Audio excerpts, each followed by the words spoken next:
The internet would have you believe that this car shouldn't be here. It should be on the back of a lorry or in a workshop somewhere.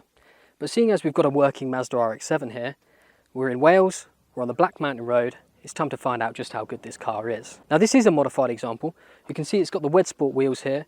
It's also got a carbon intake, it's got a titanium exhaust, and it is on coilovers too. But crucially, power is still stock.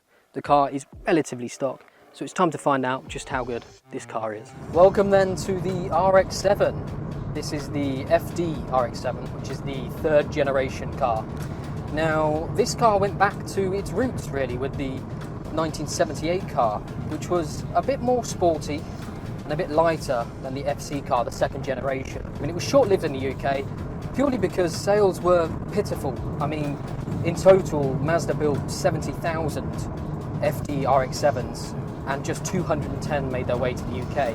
And it was partly because it had quite a steep price to begin with, and it started at £32,000. Now this car is a Bathurst Type R model, which is a last of the line limited run cars of just 500, exclusively sold in Japan. Instead of having the 237 horsepower on offer from its 13B Rotary engine, it actually got 276 horsepower to match that of the gentleman's agreement. And we know what it's like with that gentleman's agreement, and we know power is probably above 300 horsepower mark.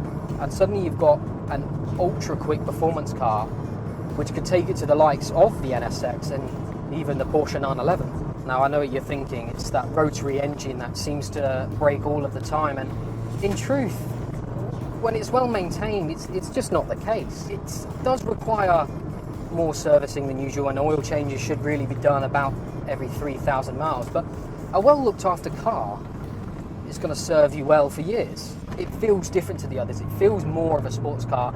It's a low slung body, and it almost feels like the actual body has just been sort of shrunk over the top of the chassis. Now, there we go.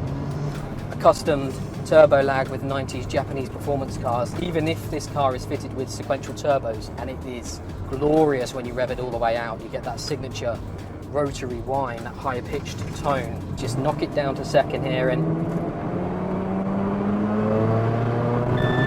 now it is very quick. It pulls really hard, and it's particularly after 6,000 when you get that peak power in, and it's the front end that really shines through here.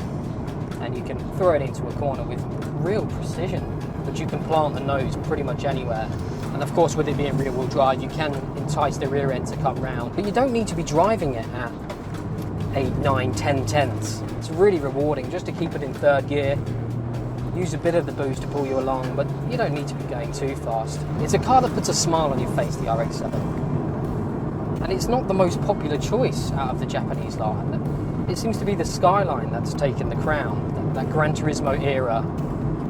But I think the RX7 is a much prettier, much more focused car, and something you get more enjoyment out of. Of course, it's plastic everywhere, and it's black plastic everywhere, but everything is focused towards the driver. And that's what I love about old Japanese cars, because it's a nice experience to get in.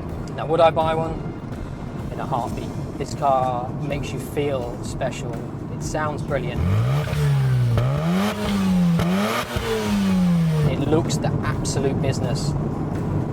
The only problem is the maintenance, and oil changes every 3,000 miles make something like this only really a viable option as a weekend car, which is unfortunate, and it's probably the reason why Mazda failed to sell too many cars over here.